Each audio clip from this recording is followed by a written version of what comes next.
No operator has been more catastrophically squeezed by Brexit than Eurostar. That, along with the pandemic, left the international rail operator feeling the pinch. Marion Veber is Global Pricing and Commercial Distribution Manager at Eurostar, and her colleague Henry Ledden is a Digital Director with the company. I'd like to invite Marion and Henry to share their ancillary revenue strategy. Good afternoon. Yes? Hello? Does it work? Can you hear us? Yes. Can you hear me? Hello? Should we just... All right. I'm starting anyway. So, hi everyone. It's really nice to see you today. We are going to present you the strategy that Eurostar is building on to grow the part of the share of ancillary revenue. I mean, we've already had 2 presentations, so and you're all here. So ancillary revenue is important to us and to our growth, and that we are just going to show you how we are making our tech on it. So yes, it's here. So I'll start. I don't know how much expert everyone is here today around ancillary revenue, but I found this online. You've got the source. It's actually a really good way to show and to find the type of products that are sold by different airlines or train companies to understand where they sit in terms of ancillary category.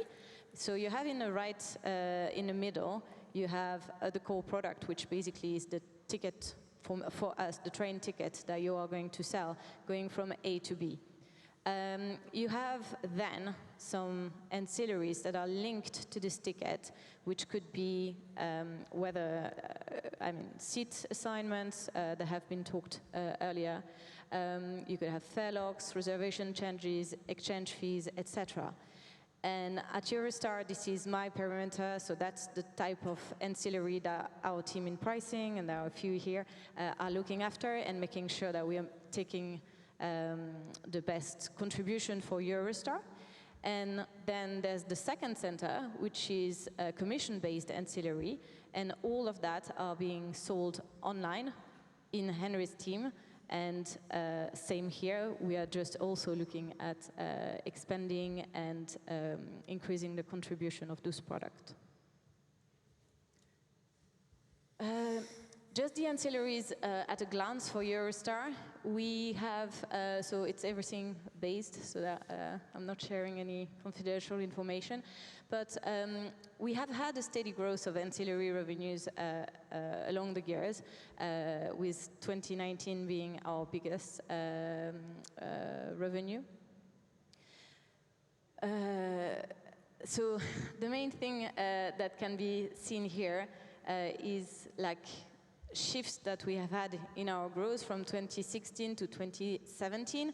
We introduced some heavy exchange fees. I'm saying that because you all take the trains, but we know from our benchmark that we are the rail company that charges the most for exchanges. And from 2018 to 2019, that's actually when we started selling packages online. I mean, it was 2018, Henry will tell you in more detail, but the full year was 2019. So we had 2 kind of projects that upped a little bit our game in terms of ancillary. And obviously, there's a rupture here because of COVID, but 2022, it's now, we are not finished the year yet, so we expect to be back at level of 2015 or 2016, but here we are. And then you also have a representation in terms of ancillary revenue as part of a percentage of our total revenue, and you can see that it's roughly, it's growing, and it's roughly around the 4% of our revenue, so we are. I think we're pretty solid at the moment in our rail world when it comes to ancillary revenue. So as I said before, we've got those 2 circles, and within the blue circle, you'll have the ticket-related items. And I've listed a few with some numbers. So exchange fees, as I said, were 43% of our ancillary revenues in 2019.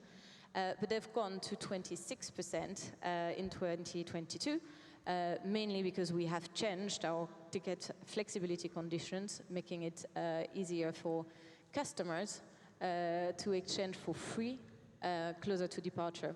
And I'll also talk about the seat upgrade, which is the one just below. We used to have 4% of our ancillary that came from upgrades. It's gone back to 2 in 2022, mainly because of capacity issues. Henry? Do you want to take this one? Yes. Hi there. So not only do we sell ticket-related ancillaries, we also sell non-ticket-related ancillaries, so hotels, excursions, things like that. We do that traditionally in two ways on Eurostar.com. We have a kind of standalone commission-based strategy where we send our customers to selected third-party partners. They manage the data, they manage the experience, they take the revenue, and then we get a commission. That's a kind of the kind of commission model that we have.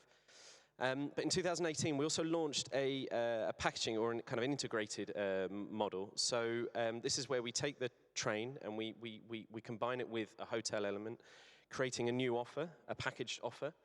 This is completely managed by us, and whereas with the first version of the commission base, a lot of that is in the cross-selling kind of after-booking space.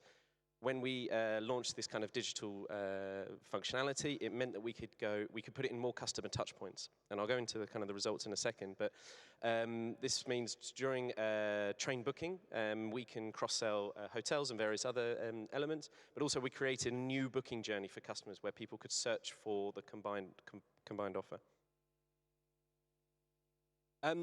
Why travel ancillaries? So when we looked at the kind of the overall travel wallet for kind of your average city breaker, this data is a little bit out of date, but the principles I think still there is, transport makes up about 27% of the whole digital wallet, the whole travel wallet, with accommodation making up a little bit more in terms of 29%. Now at Eurostar, obviously we're in the transport space, that's our core. Accommodation we've started to make inroads into over the last few years. The next interesting bit for us is this activities. So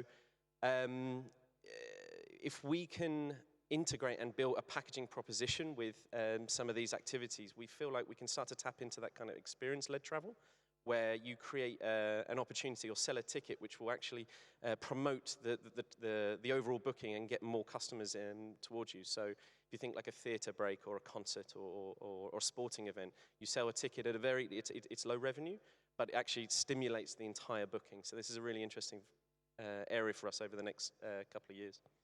And the umbrella in the bottom right, we don't sell umbrellas, that's to represent insurance. Just in terms of what we saw, so in 2017, we reflected on the commission model for the hotels that we'd done, and we felt like we'd kind of plateaued. And we never got really much further than a certain booking level and a certain revenue level. But what we found is when we integrated, we started putting it in more customer paths, managing the whole experience, owning all the data so we can change our offer. We actually found that we were booking 4 times as more hotel bookings as we did previously. And we don't think that represents a ceiling either. This was growing, obviously, it was growing in the beginning of 2020. And post-COVID, it is surpassing 2019 levels now, so we're really excited about this. And a bit of we talk about incrementality at Eurostar, what is genuinely incremental, and a lot of the time ancillary revenue is seen as kind of supplementary to the transport, and often it is. But what we found is when we combined this package, we were actually attracting new customers to Eurostar, and we estimate it's about 30% of all our package bookings were generated. This is where customers have chosen us and come to Eurostar because of the package over potentially using a flight or using another operator. So again, with this integrated approach and with this digital approach, it's not just about driving supplementary revenue, it's incremental contribution to the whole business. Thank you. Well, actually, I'll go back just 1 second. The title of this presentation was basically how ancillary is not only bringing revenue to Eurostar, but also benefiting the customer. And I mean, for those examples, we've heard in this stream already the difficulty around segmenting customers, the limits that we have in terms of how we reach them, and we strongly believe that all those ancillary are actually a very efficient key to continue this segmentation and properly offer tailored travel options to the customer.